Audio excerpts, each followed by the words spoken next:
Well, hello everybody. My name is Dr. David Ayoub. I am a radiologist practicing in Springfield, Illinois, and this is kind of a strange place to be for me.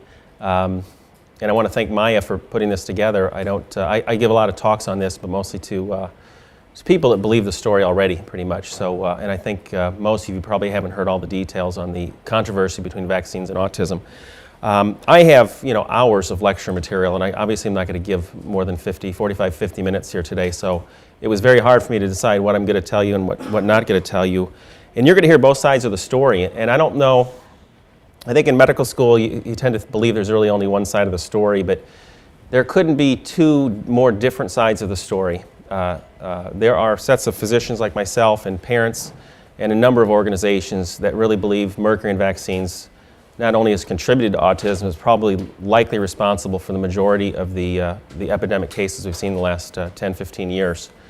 On the other hand, you have public health officials that say, not only has it been disproven, but we don't even need to go there and do more research. So, I mean, these are just polar opposites.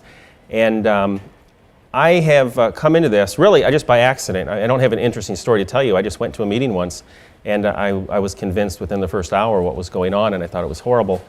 So I spent the better part of a year and a half doing the research myself, and I've gone to about 300 hours of continuing medical education. I've met almost every physician a researcher that's published a paper on this.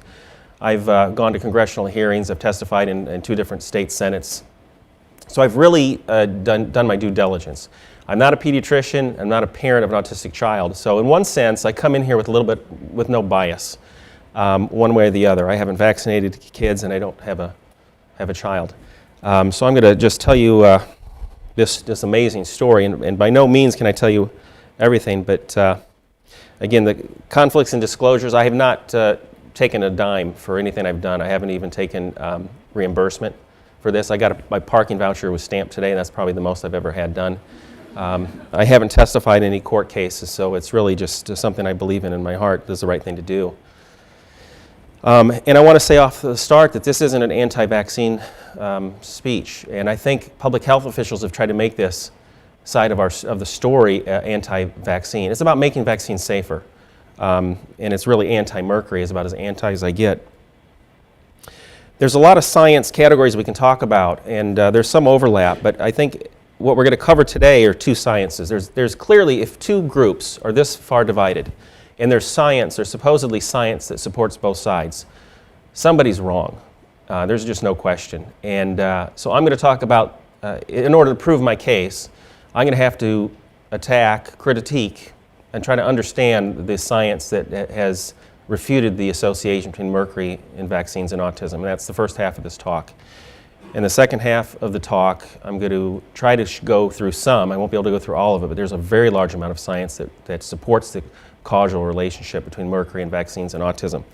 Now, from my standpoint, I know what the good science is and what the bad science is. Dr. Marita is going to feel the exact opposite. So her challenge is to convince you just the opposite of what I believe. The science of pathophysiology will dabble in a little bit, but it's a little bit different. Really, there's a lot more going on to autistic children than just mercury. And there's a scientific basis of treating these kids, not with pharmaceuticals, but biomedical techniques. And again, there is some overlap with causality science.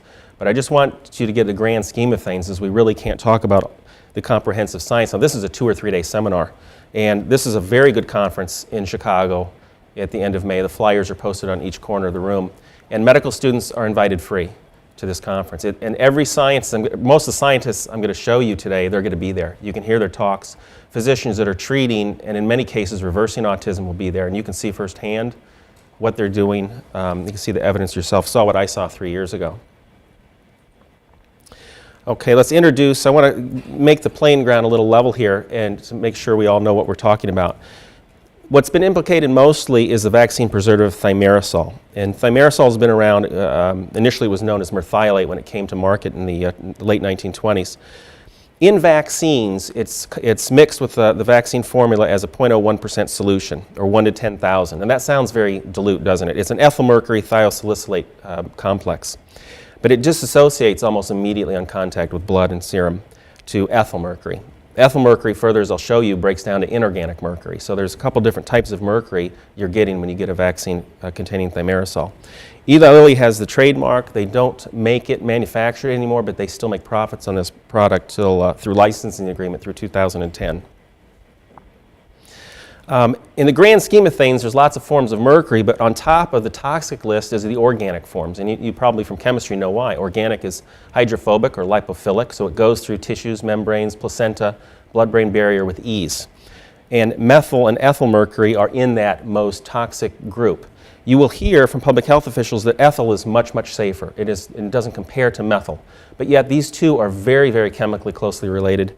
And even though you will hear those statements, there's got to be science that backs that up. There's got to be a scientific argument that really assess which is more toxic. And it's an important argument, I'll show you, because the federal regulatory agencies haven't told us how much ethyl mercury we're allowed to get, but they do tell us about methyl mercury. At the bottom of this list, you'll notice is natural resources and emissions, and we hear a lot about, in Illinois particularly, these recent bills that have been planned to reduce the amount of output from coal factories. This turns out is one of the safer forms of mercury. Well, why on earth do we have mercury in vaccines? It turns out it's a preservative, and it's supposed to prevent bacteria and fungus from infecting multi-dose vials. So if you have a 10-dose vial, you take 10 different times, you take a little bit out of it, theoretically you can contaminate it with a needle. If you look at the literature that looks at the efficacy, how good of a preservative is, you will find that there are no studies that say that this is a good preservative. None. And this is just some quotes from literature going back many years ago. In 1985, thimerosal can't be relied upon. These are all peer-reviewed journals. 1991, it's a weak antibacterial agent. Its role as a preservative has been questioned. Its use historical. 1948, the organomolecular compounds, merthiolate, which is thimerosal, possesses many shortcomings as disinfectants and may not completely kill. And really, the proof, you don't need to go back that long. Just 2 years ago, the largest contamination of a U.S. biological product occurred in Chiron's flu vaccine. It had been shipped from European manufacturers. It got contaminated, and we lost over 50% of the U.S. supply. Now, why did it get contaminated? It had the full dose of thimerosal in it. And my gut reaction is, if you had a contamination of a product that was this vital to the healthcare policy, why on earth wasn't there a roundtable on this, and why didn't they look at the literature and realize how very inefficient this preservative is?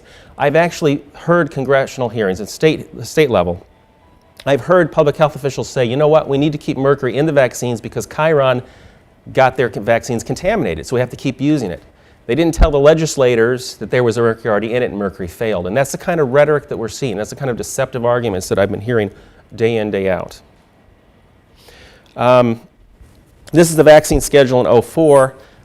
What was it in? It was in basically the large doses, the 12.5 or 25 mics, and I'll tell you in a minute how big a dose that is, was in the Hep B, DTP, and Hib vaccine.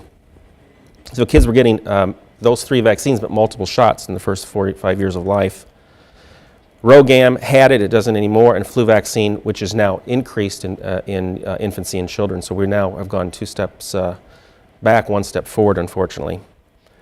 Currently, you really only have to worry about the influenza vaccine, but this is a huge worry, and I'm going to show you those numbers. You will hear also what I consider rhetoric is that it's been taken out of the routine childhood vaccines. You know what? That's very deceptive. The flu shot is not considered a routine childhood vaccine. It's a recommended childhood vaccine. It's just simple math. How much are we exposing children to today compared to 99, which was 99 to 2002 was the peak years of thimerosal concentration. We'll compare that. Okay, another way of looking how much mercury is in a typical vaccine, this is a flu vaccine, for example. An 0.1% solution, a half cc dose, provides 25 mics of mercury. If water had mercury in a concentration of 2 parts per billion, it would be considered contaminated water. If water had 200 parts per billion, it would be considered contaminated toxic waste. Fish, up to 1,500 parts per billion before they're considered fish contaminated. What's in a flu vaccine is 50,000 parts per billion. I can buy a flu vaccine. I can't buy thimerosal. It's so toxic they wouldn't sell it to me. I have to have special handling. If I dropped it on the floor, it would be just much more serious than dropping a thermometer because it is the most, categorically, the most toxic form of mercury. That's one way of looking at it. Okay. The CDC has a generic definition for acute chemical toxicity for various substances, and if you look at their mercury definition of mercury toxicity, they define a 10 micrograms per liter as acute toxicity. And if you do simple math and pick, for an example, a 3-year-old child with, there's tables available, a 2-liter blood volume, their acute blood levels will exceed the CDC's definition of mercury toxicity. This is the simple math. It's very straightforward, and this is pertinent to you. If you're going to go get a flu shot today with a 25 mics, the EPA, and we'll talk about how significant, because this EPA standard has been attacked, the 0.01 mic per kilo, if you weigh 70 kilograms average, you can get 7 mics per day. The flu vaccine contains 25 mics, so you're going to get 3.5 times what the EPA says is safe. This is what we've done with the flu vaccine today, looking at early childhood. Infants beginning at 6 months, it's recommended they get vaccines. Now the doses vary depending on the age of the child, but they're going to be exposed between 11 and 16, 17 times what EPA says is safe with one vaccine. A fetus, now it's recommended in any trimester, is going to get incalculable. It should be several hundred times because it does cross the placenta and it's concentrated in the fetus with higher concentrations than the mother. What was it like before we took it out of those 3 childhood vaccines?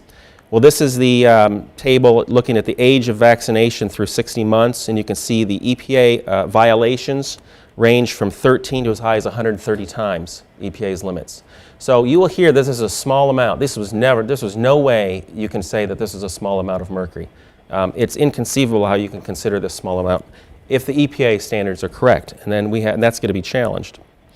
Again, this is what we've done with the flu vaccine. It was 237.5 mics in '99. There was a phase-out period, so we don't know how rapidly. We know the last vials with the full doses expired in '03, but based on CDC expanding their vaccine schedule to infants and then pregnancy and more aggressive stages of pregnancy earlier and earlier. Currently, children today going forward getting the full recommendation of flu vaccine are going to get over half of the peak from 1999.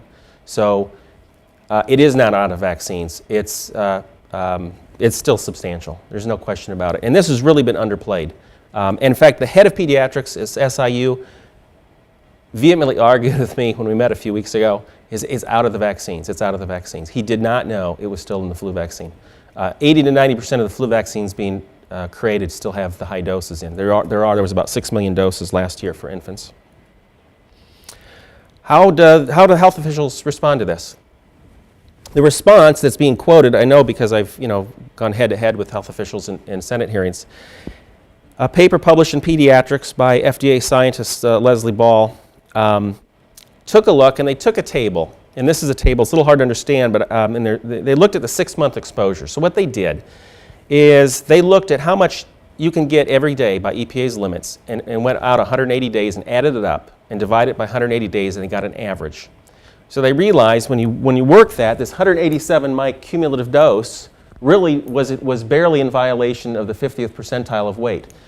To make that understandable, it means that here's a 6-month supply of a drug, and you can take it in 2 or 3 select days during that 6 months and be safe. And that is obviously ridiculous, and you're probably closer to your pharmacology than I have. This ignores acute toxicokinetics. It ignores peak blood values and threshold kinetics. So it's an untenable argument. It's a ridiculous argument. Nobody takes their medicines in boluses like this over periods of time. So I think it was in my opinion, a damage control, a way to change the way the EPA the standards are interpreted. And this is a statement by Dr. Morita, who's coming in, and Ed Pont. They've provided this information for the state's pediatricians. This is posted on their website. So several agencies have established guidelines to define safe levels of methylmercury. The EPA standard is methylmercury. There are no standards for ethylmercury. We don't know. And my question is, why on earth are we injecting something that has a mercury word in it that we don't know how much we can inject? There is no standard. Most scientists, most agencies believe that those are comparable, that they're so chemically related, so close, that it is valid. Now, we can test that scientifically. I don't want to throw out opinion. In fact, I didn't know. When I started, I really didn't know it was valid. So it is testable. There's only one paper that I'm aware of that is being quoted to support the I think, false fact that ethyl mercury is safer than methyl mercury. And this is the MAGO study published in 1985. I know this because the paper was given to me by the AAP members here in the state. They say that this proves that ethyl mercury is safe. What the research showed, and the study was adult mice. So if you want to do an Alzheimer's study, would you look at infantile mice? No. This was an oral ethyl versus oral methyl. That's the second problem with the study. In the real world, the methyl mercury standard was based on fish who weren't floating dead. Basically, fish had lived. They have methyl mercury in them, and it's ingested, and it has to get back past the human GI tract, which is lined with something called metallothionein, which binds mercury and eliminates it, versus ethyl mercury, which is injected directly, bypassing some of the most important detox mechanisms in the human. The paper concluded that thimerosal is less neurotoxic than methyl mercury, but notice it didn't say it's non-toxic. It said it's less. Let's see how less. The study showed, amongst other things, that the renal toxicity was greater than ethyl mercury. The cerebellar pathology was seen in both. It was less severe in ethyl mercury, no question. They said this, as far as the relative differences. A 20% increase in the dose of ethyl mercury was enough to raise the sum of coordination disorders, which is presumably cerebellar function, and mercury loves the cerebellum. It raised it slightly, and ganglion damage significantly above those in methyl mercury treated rats. So what this says is there's at best a 20% difference in the toxicity. And I think the comparison is really like this. If 6 bullets to your head is dangerous, then 4 must be safe. And I think that's the argument that's being made here. From this study, they've looked at blood levels, and they've continuously said, well, mercury leaves the blood quicker than ethyl mercury. It has about a 7-8 day half-life and 30 or 40 day half-life for methyl mercury. So it must be safe. It leaves the blood. Well, that's a right observation. Every study I've seen that compared the two shows that. But what it doesn't mean it's leaving the body if it's leaving the blood. Mercury doesn't like the blood. It loves tissue. So it's going to brain, it's going to kidney, it's going to heart, it's going to muscle. It can be excreted, and it usually is excreted in the GI tract, mostly through the biliary tree and somewhat through the urinary tract. But you can't ever make any assumption based on blood levels dropping on relative toxicity. Okay. And this is just another example of the really misleading statements that are being provided by trusted organizations like the American Academy of Pediatrics. This was posted on their website for pediatricians last year in the state. Though it's a mercury-containing compound, thimerosal doesn't cross the bloodstream into the brain to any significant degree. I mean, I can show you piles of research that shows that that's completely untrue. And I'll just pick one of the most recent studies, and this was probably the correct way to do a methyl versus ethyl study. They looked at infant monkeys. They compared oral methyl with injected ethyl, which is really the correct way to compare it. They gave it in the same timing and the same weight adjustment as humans were getting vaccines. So it's the closest animal study to humans. And they found this. They found that they were able to measure organic mercury in the brain and inorganic mercury in the brain. And they found that organic mercury from the methyl ingestion was higher than the organic mercury in the ethyl injection. However, inorganic mercury was over twice as high. And notice the inorganic mercury, and this is a time delay, this is over 30 days of decay. There was almost no excretion of inorganic mercury that was derived from inorganic. So the first observation is ethyl mercury goes to the brain. Absolutely. And how do you know? And after about 2 to 3 months, the prevalent species is going to be inorganic mercury from the ethyl. It's going to be much higher than the methyl. The question is inorganic safe? The same researcher did a study in 1996 and concluded that the data suggest that inorganic mercury present in the brains accumulating after long-term subclinical methyl mercury exposure may be a proximate toxic form of mercury responsible for changes within the astrocytes and microglia.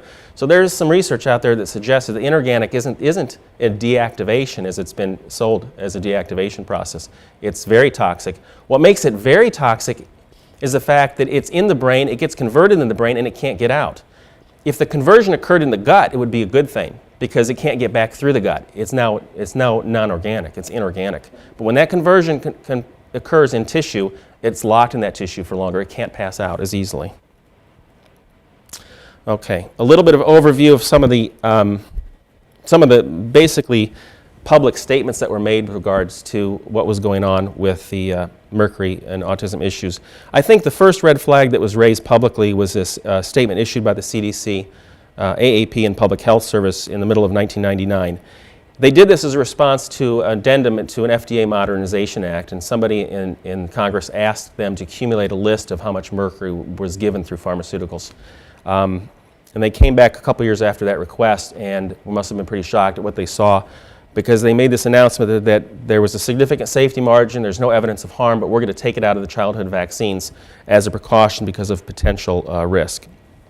And I think a lot of research popped up and took a very close look at that because of this warning. The Institute of Medicine conducted a 3-year study. It was actually not a 3-year study. They looked at multiple safety issues, but they looked at mercury on the first study, and I think their 8th vaccine safety issue, they revisited that. In 2001, they made this conclusion that now the Institute of Medicine is not a government agency, by the way. They're not under the Health and Human Services. They're a non-government organization. They're kind of a quasi-government. About 80% of their money comes from government. In this case, the CDC contracted with them to do the research, to look at the research. They don't conduct research. They form public, basically policy, health policy opinion. They said it was biologically possible that mercury in vaccines can cause autism, and they suggested removing mercury from vaccines. Very few people know about this, though. The House Committee of Government Reform Subcommittee on Health and Wellness, led by Dan Burton in Indiana, in May of '03, also conducted a 3-year study. And this didn't make the media too much. This is what the committee's conclusion was after really numerous exhaustive committee sessions. Thimerosal used as a preservative in vaccines is likely related to the autism epidemic. The epidemic, in all probability, may have been prevented or curtailed had the FDA not been asleep at the switch regarding the lack of safety data regarding injected thimerosal and the sharp rise of infant exposure to this known neurotoxin. Our public health agency's failure to act is indicative of institutional malfeasance for self-protection and misplaced protectionism of the pharmaceutical industry. That's a wow statement. That's a very, very strong statement, and that was based on a lot of hearings, and I've attended one of those hearings. The IOM came back shortly after that with a 180-degree turn. They looked at some more study, mostly epidemiology studies, and they made the conclusion in the bottom row here. They looked at that data and additional and said, the evidence now favors a rejection. We don't think there's even a biological possibility, a plausibility that mercury in vaccines can cause autism. And furthermore, we shouldn't do research in this area. We should spend our money in more promising areas. So really, you've got what we've got here today. We've got differences of opinion. Lately, 8 congressmen have written the new director of the NIEHS, and they've requested that this be revisited because of significantly more research that's added to the causality argument. And to quote this letter, they said, a CDC-led study on thimerosal and autism could be viewed with much skepticism. Such a study cannot be led by the CDC. And the IOM report is very, very important because it's being used, for example, at state levels in efforts to try to assure that mercury stays out of vaccines. It's being used as one of the reasons to keep mercury in vaccines because there's no evidence of harm. And this, again, Dr. Morita, the next speaker, and Dr. Pont have put that on their website. But this is really occurring in every state, that the IOM showed no evidence, so it's got to be safe. Well, the IOM just made an opinion, but they had to base that opinion on science. So my approach to research, and probably a lot of the way you're taught, is when I do research, first thing I do is go to experts and look. I go to the FDA or CDC and see. I learn about vaccines that way. But rarely do we go a little bit deeper and look at some of the science that forms these policies, and we're going to do this. The epidemiology studies were done, 2 in Denmark. One was a combination Denmark-Sweden study, Britain and the United States. These are the IM studies that they adopted, and they said were what allows us to refute the association between mercury vaccines and autism. They only looked at one toxicological study. I want to emphasize their conclusion was very bold, and they didn't mince words. The evidence was overwhelming, and the studies were well designed. Okay. The only toxicological study was done by Pichicero, who in Lancet magazine, University of Rochester, I think. They looked at mercury vaccines and blood levels after a vaccine in infants with and without thimerosal. And they didn't do follow-ups. Nobody knows whether these children were injured or not. Their premise was this: if you can demonstrate that mercury doesn't get very high in the blood, there are established cutoffs, and I showed you one cutoff. If we can't measure it above this certain toxic level, then it can't theoretically cause any harm. We know below this level it's safe. So they drew a line, they did a toxicokinetic study, a very simple and a reasonable design. They found that all the measurements they took were under that cutoff. So they concluded that it's comforting reassurance about the safety of ethyl mercury as a preservative. Okay, let's look at the data. This is a plot that you very will likely see the next hour. This shows scatter plots. Now you can see 5 to 30 days, blood levels dropping. And they looked at 2 different periods of time, vaccines at 2 months and vaccines at 6 months. What's odd about this, of course, we'd expect the closer you are to the injection, the higher the blood levels. Now, the cutoff for safety was 29, so somewhere up here. And clearly, their first plot points were way away from that. What's the problem? When's the peak blood level? It's quick. When doctors measure blood levels when they give antibiotics, for example, it's usually 6-8 hours. So the first 24 hours for sure, peak blood level from IM injection. They didn't measure any when it was going to be the highest. And in fact, if you look at their table, there's a lot of peculiarities. They only looked at 33 kids for one, and if you have the premise is you have a disease that affects 1 in 166, you'd have to look at a lot more than 33 kids. So the statistical power of this study was very, very poor. The doses they quote were a little weird because at 2 months, they were getting anywhere from 37 to 62, and we know the peak dose was 62.5 mics. But at 6 months, they reported 113 mics, and they only should have gotten 50 mics. So what they actually looked at, to create those plots on the chart, they looked at all the mercury the kid got from day one. So that's like getting a blood alcohol level and saying, oh, how much did you drink? And give them what you drank the last 6 months. That's not what produced the acute blood level. So you don't know what mercury exposure got those points on the plot. The days of drug law average 8 days. So if you get pulled over for drunk driving, it's like saying, officer, draw my blood next week, get my blood alcohol next week, and I'm sure you're going to find that what I drank last night doesn't cause me to have coordination problems. So the study, it appears to be designed to fail. They didn't draw blood at the time you would expect peaks. Burbacher did. And if you superimpose the data, you will notice that on day 5 in the Burbacher study was 50% peak.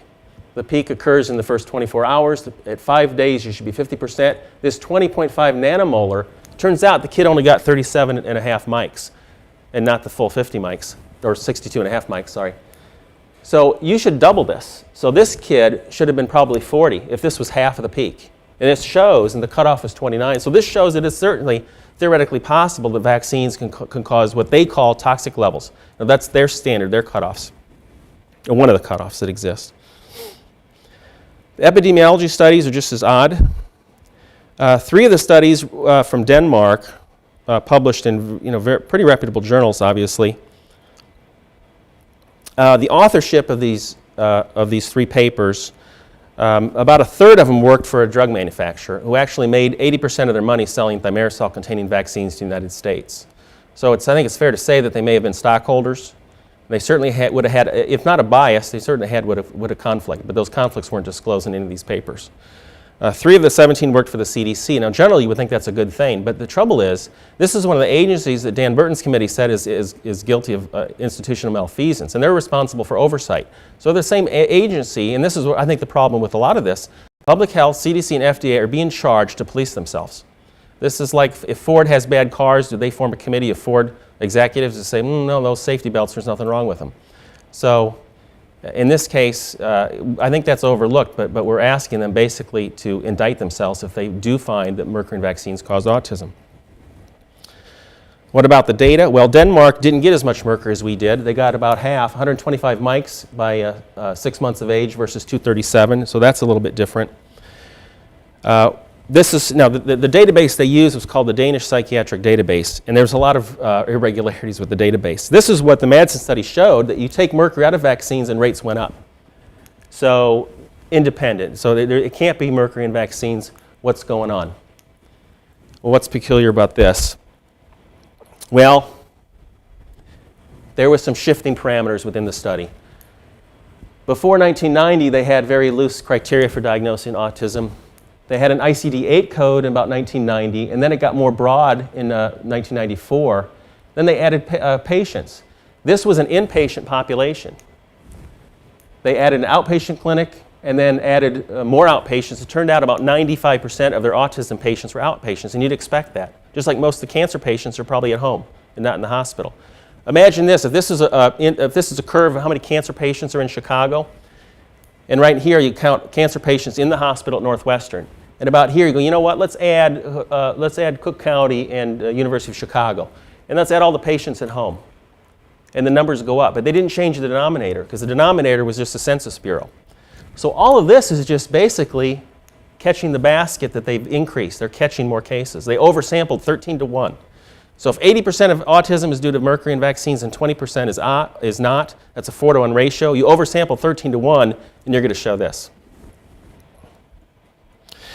Let's look at the rates in Denmark. This is that same graph compressed relative to the rates in California. And these are cohort groups here. You can see we're talking about very, very low levels. One thing for sure is Denmark doesn't have mercury in vaccines, and they don't have much autism. I went to Acta Pediatrica, which is one in the Scandinavian journal, and I found 10 years back one article on autism in their indexes, one article.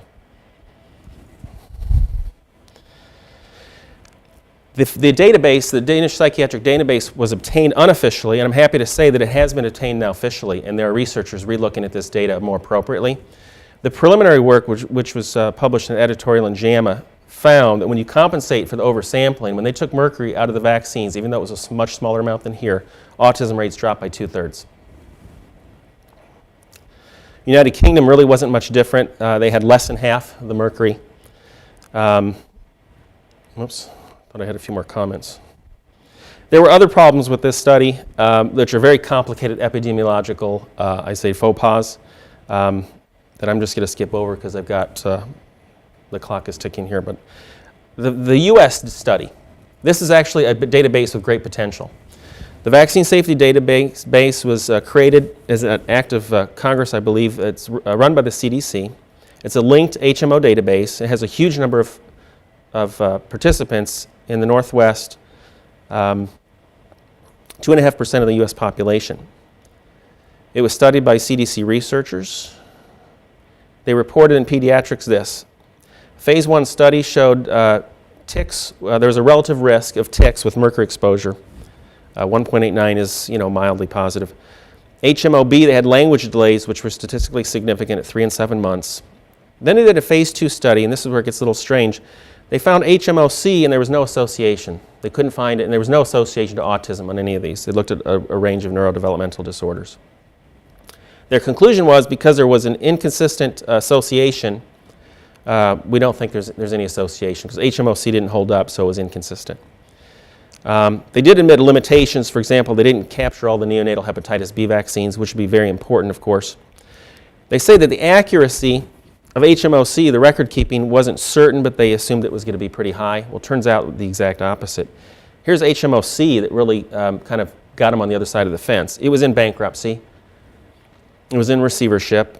The autism rate increase in their database was 10%, while the rest of the databases had a 435% increase in database. In fact, the medical records in this hospital, it wasn't even part of the Northwest system, the Vaccine Safety Data Link, was so inaccurate and so unreliable that it was published in a law journal as being basically a laughable, incompetent medical record system. More oddities. Researchers who were looking through other documents, through FOIA and transcripts, found that this paper went through 4 generations.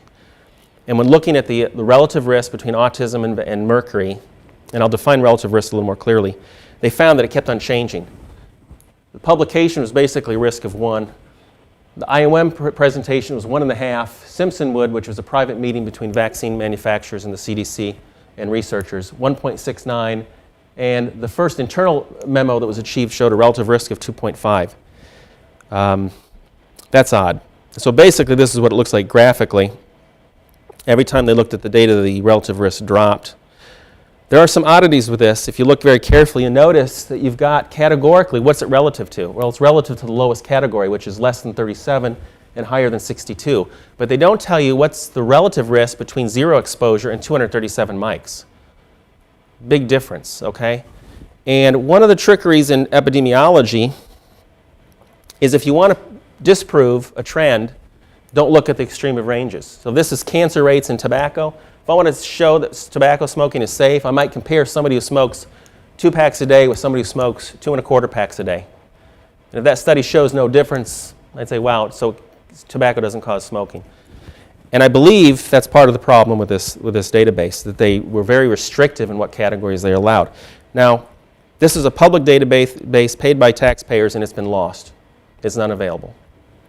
And through acts of Congress, they're trying to pull this data from the CDC, but it's not possible.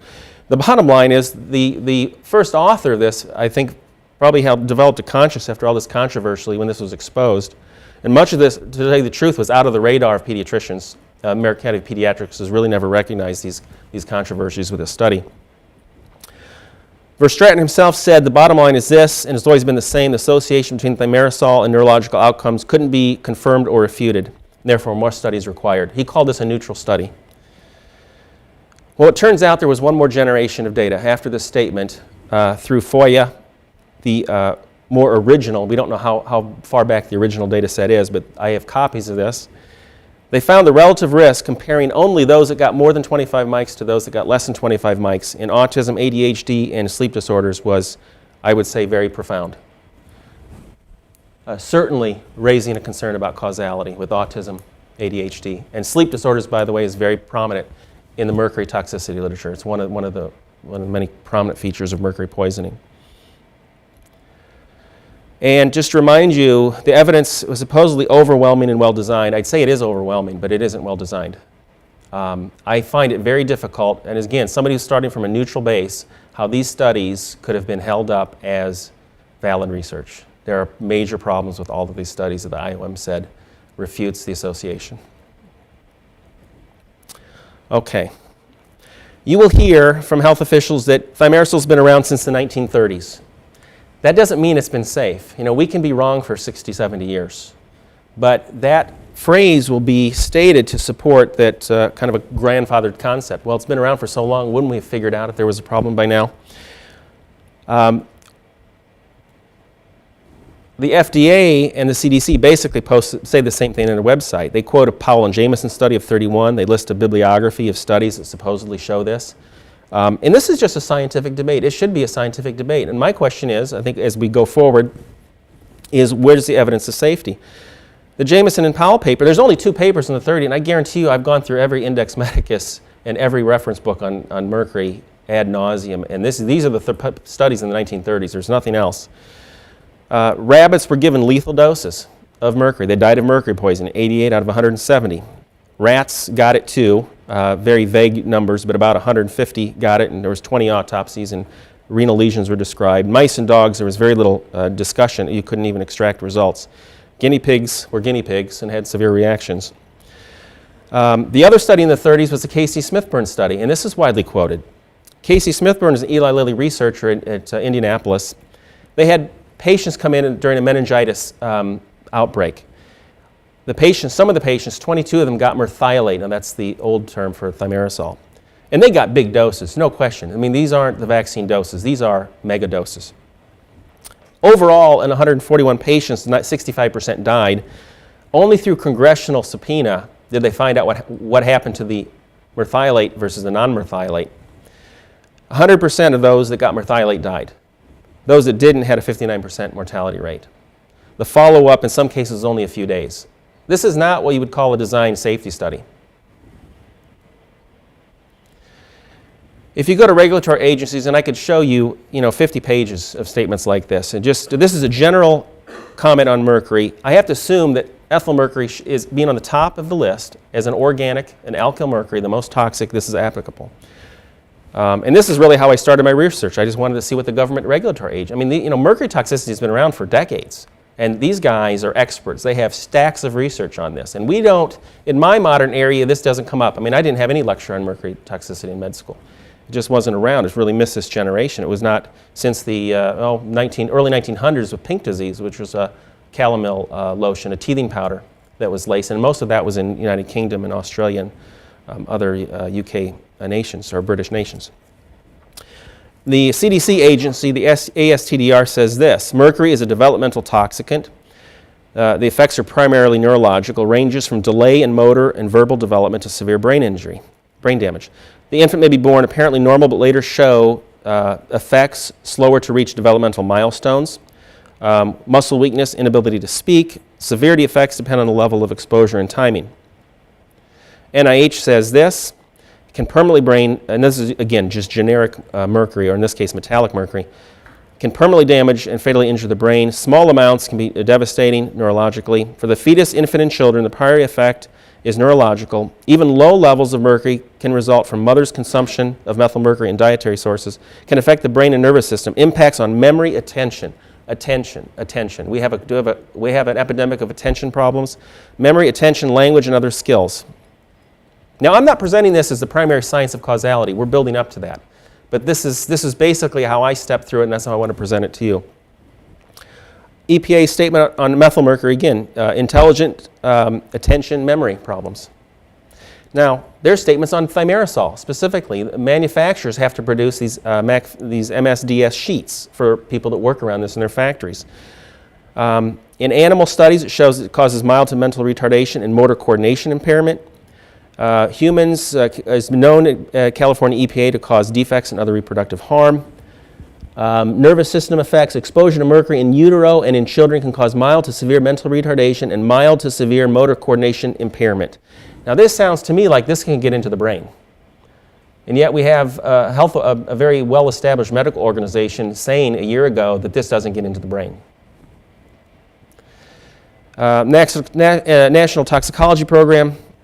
It's a poison by ingestion and literally all routes.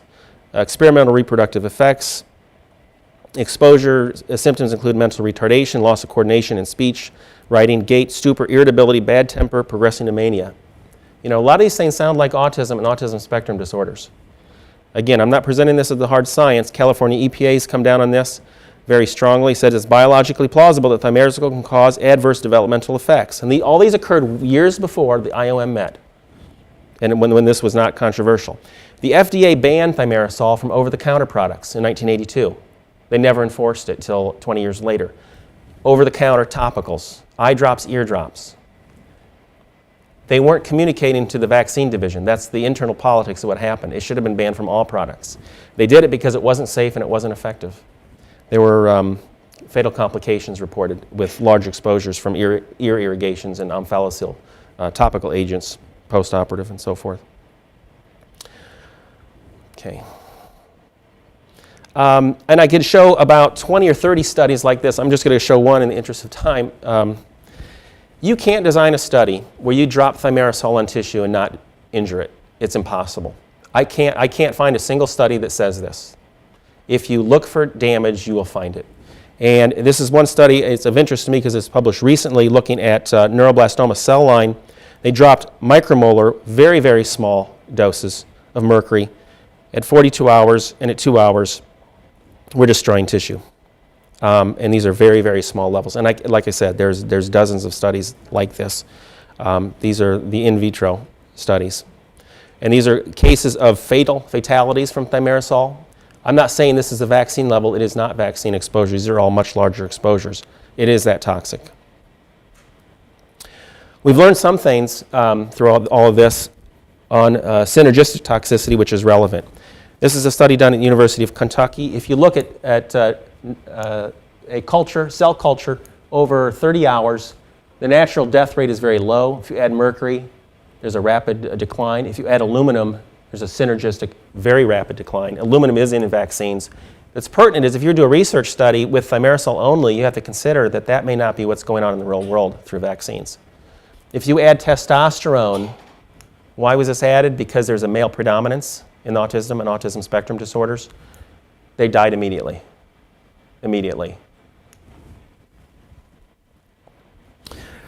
Biological plausibility. Whatever the research does, it has to answer this question. We know kids got mercury in vaccines and were neurotypical. They weren't affected.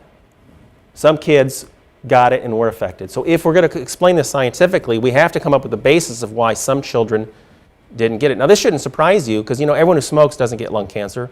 Everybody who drinks doesn't get cirrhosis of the liver. So we know something's going on with all environmental exposure. That's kind of the environmental model. There are two predispositions that make some children more vulnerable. The genetic, which I'll talk about, and the biological. You may not know this. I won't show you the peer review. This is all peer reviewed. Milk, diet, almost completely arrests mercury excretion in animals. Antibiotics does the same thing through affecting the gut flora. Prematurity, glutathione is excreted in the biliary tree, and it's very underdeveloped in infancy, so prematurity will lead to enhanced toxicity. And Tylenol, one of the things that doctors give for fevers all the time after a vaccine, depresses glutathione. Glutathione binds and eliminates mercury. So probably, in retrospect, the worst thing to do to give somebody who got exposed to mercury is give them a Tylenol. And this is one of the studies that looked at the prematurity levels. They just gave vaccines, the Hep B vaccine at birth to full-term and preemies, and you can see the levels were much higher in the preemie, just to prove one of the points. And if you actually look at the cutoffs in this study, this is the Pichachero study for toxicity, and it was exceeded. Now, I converted nanomoles to micrograms, and this is a factor of about 5 or 6, I think 4.9 actually. And the CDC level for toxicity wasn't too far away. And these were draws at 48 and 72 hours, and the peak is inside of 24. So I think it's established from these studies that kids were getting this amount of mercury. It wasn't a small amount of mercury. Okay. Antidote, and again, I'm not passing this off as science, but it's a start, right? Almost any new discovery in medicine starts as an anecdotal observation before they do controlled studies. Leo Kanner published a paper in '43 on autism, had 11 kids. The first one was born in 1931. The first use of methylate was in 1931. Just maybe a coincidence. I'm not passing this off as science, but it's antidote. Parents. I've interviewed a couple hundred parents. One of them is here today taping me for the organization I'm a member of. They will tell you the same story. Now, not all parents will tell you this, but many of them are very, very convinced that there's a regression after a vaccine, and that's very hard to ignore. The one thing notorious about mercury toxicity, mercury poisoning, if you go back in the old literature, you'll notice, and they will express this, that there's a very variable response. Some of the onset is very rapid, and some of the onset can be very insidious and months later. But there are meetings like this, and there's 1,000 parents standing up. And some of these parents are physicians. Some of them are pediatricians, and I've met some that are developmental pediatricians that are aware of this. So this isn't an us versus, this isn't them versus us. The people raising the concern about this are more and more physicians like myself, and many within organizations that are really taking care of children. Okay. The VAERS database is a passive reporting system on vaccine complications. In 1991, and this by no means represents all the complications. Underreporting is very typical, probably less than 1%.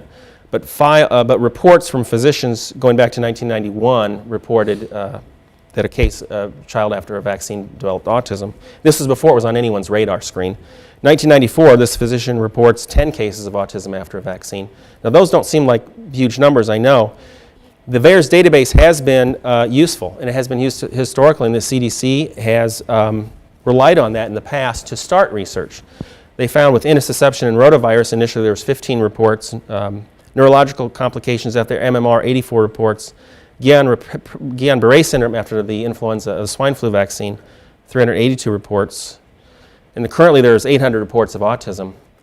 Now, a lot of those, obviously there's increased awareness that it's a vaccine-related injury. But there were 180 some reports before 1999, so there was still a very large number being reported. Again, this is anecdote. One researchers did, I'm going to kind of skip through here because time is rapidly closing. They pulled all the papers they could on mercury toxicity, particularly in children, and they compared it to autism. They looked at 181 references, and they found a number of shared traits. And I won't go through this list. I've highlighted a few. Psychiatric disturbances, including social withdrawal, stereotypia, language delay, echolalia, photophobia, which is reported in both disorders. Attention disorders has been reported in both mercury poisoning and autism. Motor disorders, including flapping and so forth. Sleep disorders, hypotonia. And again, we can spend an hour going through all these individual things, but the bottom line is there are over 95 similarities There are over 95 similarities between mercury poisoning and autism. And I just took a pair of twins and came up with 18 that makes me think that these guys are the same thing. 95 is hard to ignore, and the critics have said that there's differences. And this is published in Pediatrics, Dr. Nelson and Bauman.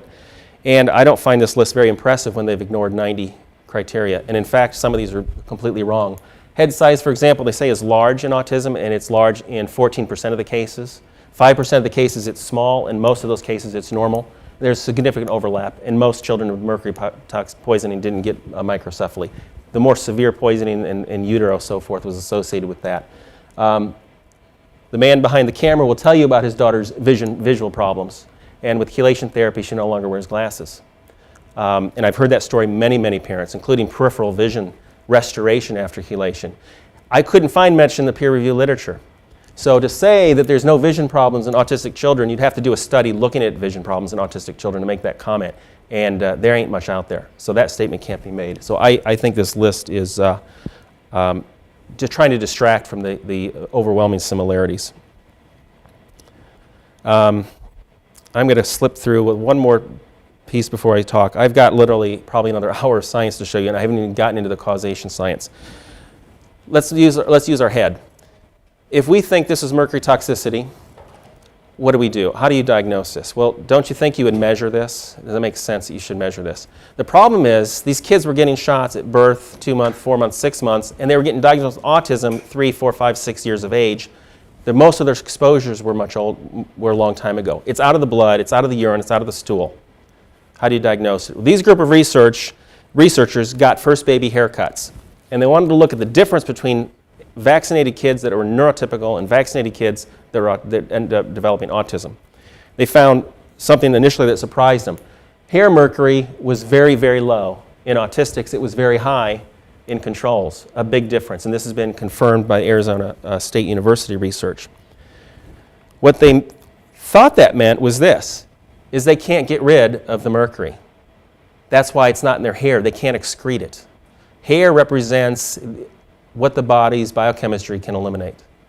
To test that, they looked at the severity of autism, and the more severe the autism, the lower the hair mercury. The second step to prove that was to give them an oral dose of a chelating agent, and they did, Bradstreet in 2003. Autistic children versus vaccinated, not vaccinated, it's very important that they're vaccinated, neurotypical, 4 times as much mercury. What's interesting about this is that we know from the chelation experience, unpublished but widely known amongst the practitioners of chelation, it can take months before mercury starts coming out of the body with chelation. It doesn't necessarily work right away, and this is just a week of 3 doses of chelation agent. So what's going on in these children is they're getting vaccinated and they can't excrete it. So it's going to the tissue and it's not coming back out. There's certain biological and genetic predispositions in some of those biologicals I talked about. Therefore, urine and stool studies are negative.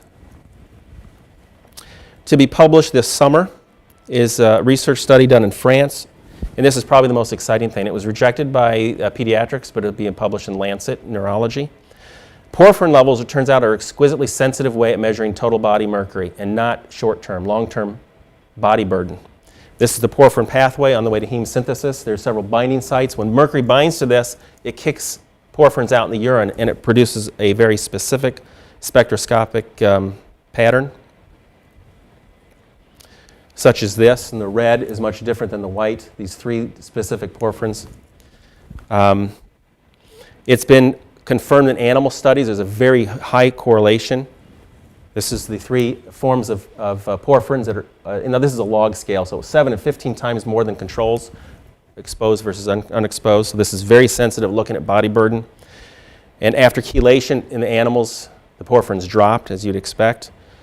256 children were looked at in France. Now in Europe, they're getting much lower doses, I believe. And they found not highly, but statistically significant more mercury, more porphyrin labeled, porphyrin markers of mercury toxicity in autistic versus the controls. And over half of the children were above the highest control level. So this is another study that shows that autistic children have a higher mercury burden.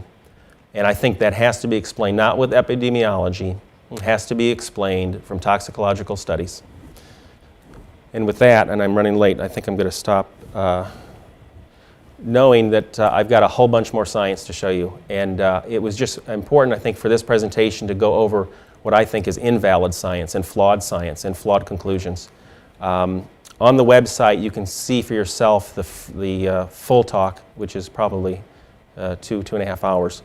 And this conference, if you attended it, you will basically hear every researcher, and you will learn an awful lot about biochemistry that I think I certainly didn't appreciate in medical school, because it is, if anything has come out of this tragedy, is that we've really understood how the body handles toxins, how individuals can be susceptible on a genetic basis and on a biological basis, and how really nutrition and diet plays a far more important role in healthcare than the pharmaceutical industry would like us to believe. I'll take some questions now. Is there any viable alternative to Ayoub? Well, first of all, if you have single-dose vials, you don't need it. And if you go, walk around the hospital, and you're not doing your hospital rotations, but one of the invasive things I do is put NG tubes down people's noses, and you can't even buy a lubricant that comes in a multi-dose anymore. The healthcare has gone to single-dose vials for everything. Lidocaine, contrast that we inject patients for CAT scans and so forth. So it's unimaginably why we need multi-dose vials. And as I showed you, this thimerosal, the preservative is lousy. It's a very ineffective. There are other preservatives, yeah.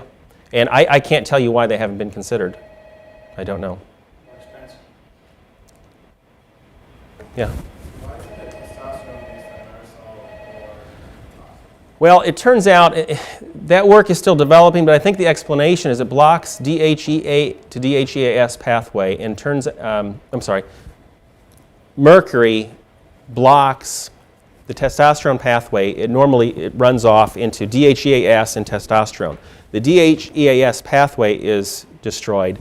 Testosterone is increased. Turns out not only testosterone is dangerous, but it's very prevalent. There's a very high incidence of precocious puberty and very high incidence.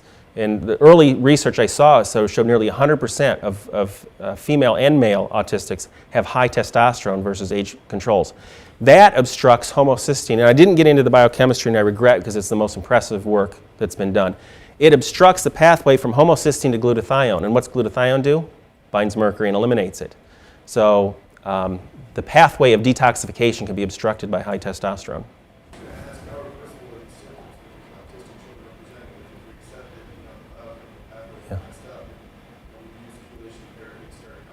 Yeah. Well, this is kind of the things that you have to see for yourself to believe. There's not a peer-reviewed study on chelation therapy and outcomes yet, but they're being done. And I've seen some preliminary reports, but I've attended the conferences and I've talked to the physicians. I have seen cases, and again, health officials are going to deny this, but they're wrong. I have seen cases of complete and total reversal of autism. I'm talking about nonverbal, tiptoe walking, stereotypical behavior, social withdrawal, to science fair projects, and speaking 2 languages. And that child testified in Congress 2 years ago. So is it easy to reverse a child? No, it can be difficult. I said we're not going to talk about the pathophysiology because it's not just mercury. It's really quite complex. But I would say the majority of patients have significant benefit from biomedical therapy. You don't have to necessarily chelate them. You have to repair the damage that mercury has done if that's the problem. They have other issues with their gut. They have a very high incidence of food allergies. They have fatty acid deficiencies. They have amino acid deficiencies and so forth. The more you look at these kids, the more you actually find that it is nothing. It's not a psychiatric disorder. There's just enormous amount of medical biological problems